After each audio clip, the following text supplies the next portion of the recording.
नमस्कार दोस्तों, आज हम फिर हाजिर हैं यूट्यूब पर एक नई जानकारी आपको देने के लिए। मैं आपका दोस्त मनोज अवस्थी आपका स्वागत करता हूं इस यूट्यूब चैनल पर इतिहास विमर्श में।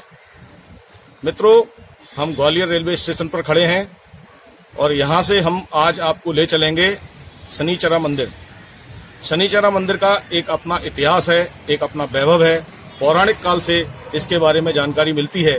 स्कंद पुराण में इसकी चर्चा है और हनुमान जी द्वारा इस मंदिर की स्थापना सर्वप्रथम की गई थी।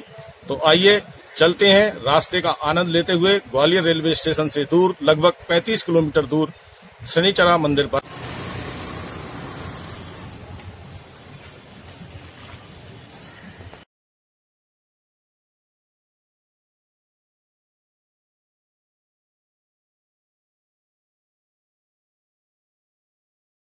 दोस्तों, अब हम शनिचरा मंदिर के काफी नजदीक हैं और यहाँ मैं सिर्फ आपको ये बताने के लिए एक बार फिर आपके सामने उपस्थित हूँ कि ये जो आप देख रहे हैं पीछे, ये शनिचरा रेलवे स्टेशन है। शनिधाम आने के लिए आपको रेल की सुविधा है और सड़क मार्ग की सुविधा है। भिंड से और ग्वालियर से यहाँ नियमित रेल सेवा है, पैसेंजर ट्रेन आती है और जब शनिचरा स्थान पर मेला लगता है उस समय स्पेशल ट्रेन भी आती है जिसमें एक्सप्रेस और मेल दोनों प्रकार की ट्रेन यहाँ रुकती हैं। यहाँ से अधिकांश लोग जो बाहर से आने वाले हैं वो शनिचरा के लिए शनिचरी अमावस्या पर जो मेला लगता है उसमें दर्शन के लिए जाते हैं। तो इसके बाद हम चल रहे हैं शनिधाम की ओर और रास्ते के जो वैभव है, जो रास्ते का सौंदर्य है, उसकी भी चर्चा करेंगे और कुछ शनिदेव के इतिहास पर चर्चा करेंगे। तो आइए चलते हैं। और यदि आपको ये यूट्यूब पर ये कार्यक्रम पसंद आए तो मेरा आपसे निवेदन है कि अगर आपने अभी तक इस चैनल को सब्सक्राइब नहीं किया है तो आप सब्सक्राइब जरूर करें और लाइक करें और जमकर शेयर करें, जिससे आपके जानने वाले पहचानने वाले सभी को शनिधाम के बारे में जानकारी मिले। चलिए अब हम शनिदेव के मंदिर की ओर बढ़ रहे हैं धीरे धीरे। आप ये रास्ते का वैभव देखते चलिए।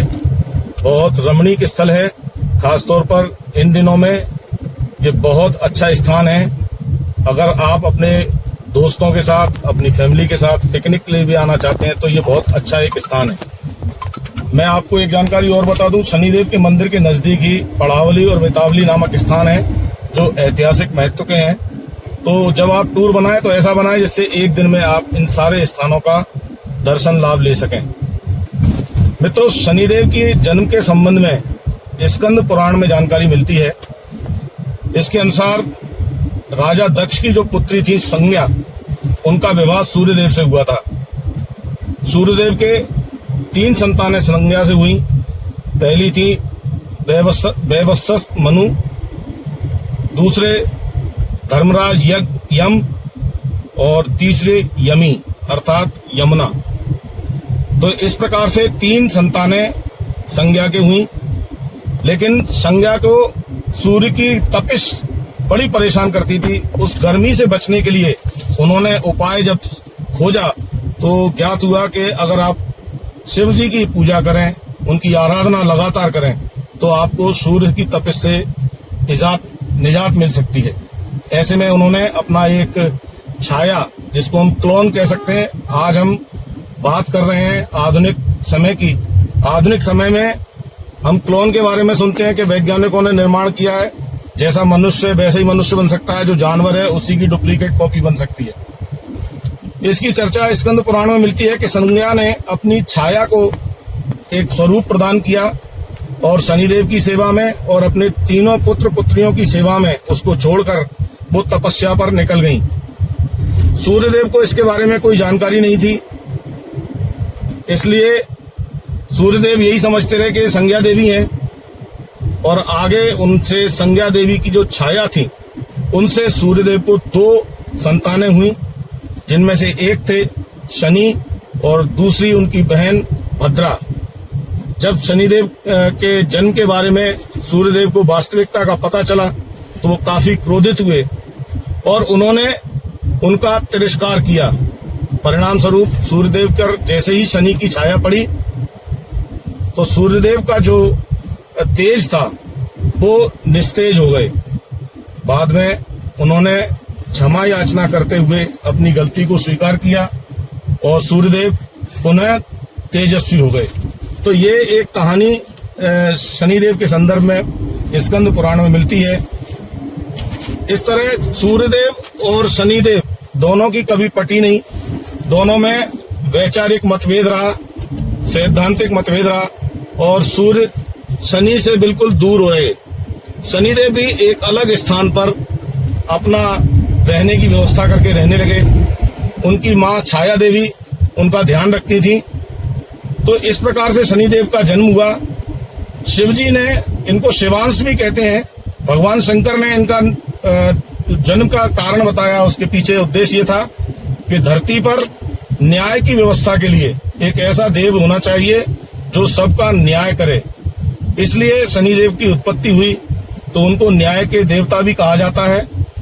सामान्य तौर पर लोग शनि से डरते हैं या उनसे दूर भागते हैं, जबकि मेरा मानना यह है कि शनि जैसा दोस्त देवता और कोई है नहीं। शनि न्याय करने वाले देवता हैं और जो हम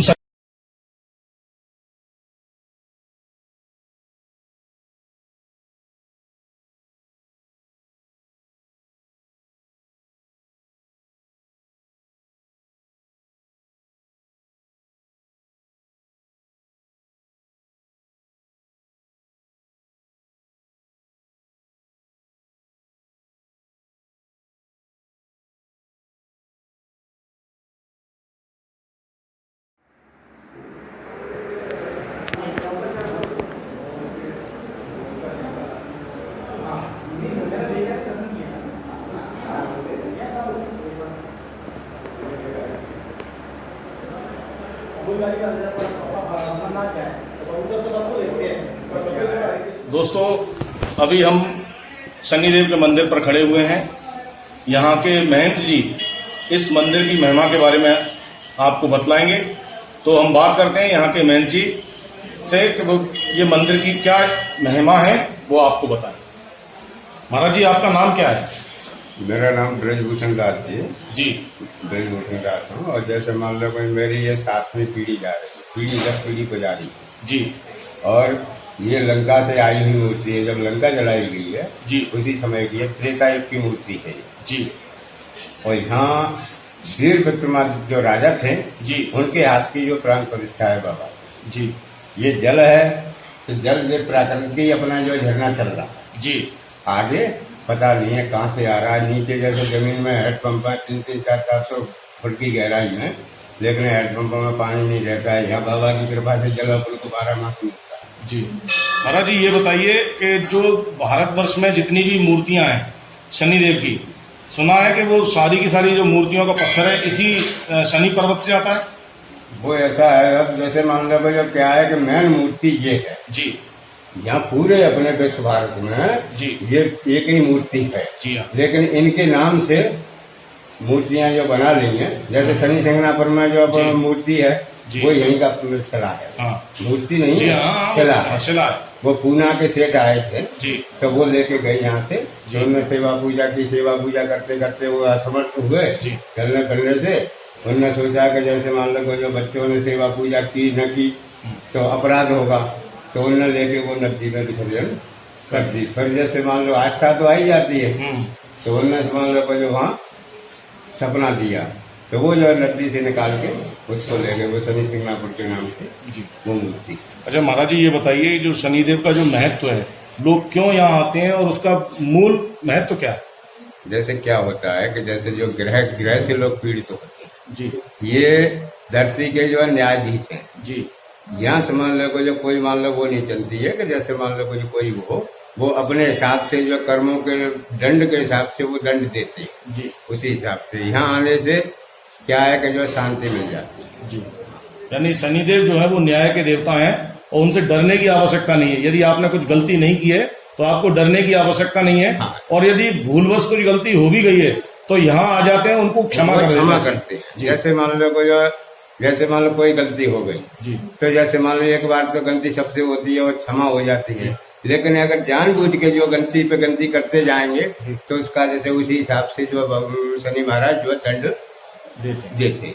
यहाँ जो न्याय के देवता हैं। महाराज जी, ये बताइए यहाँ विशेष अवसर पर मेले कौन कौन से लगते हैं और कैसे लगते हैं? जैसे शनिश्री अमावस्या जी, जैसे शनिवार के दिन जो अमावस्या पड़ती है, जी। साल में जैसे 2 पड़ जाए, 3 पड़ जाए, को साल में एक भी नहीं पड़े, जी। तो वो महत्वपूर्ण चीज होती है। अच्छा। और इनकी पूजा जैसे मान लो कि जो पुष्प नक्षत्र आता है, जी। पुष्प नक्षत्र को सबसे ही उत्तम पूजा मानी गई है। जी। और ये सूर्य निकलने से पहले या सूर्य अस्त हो जाने के बाद में इनकी पूजा मान्य होती है। बहुत बहुत धन्यवाद महाराज जी, बहुत बहुत धन्यवाद।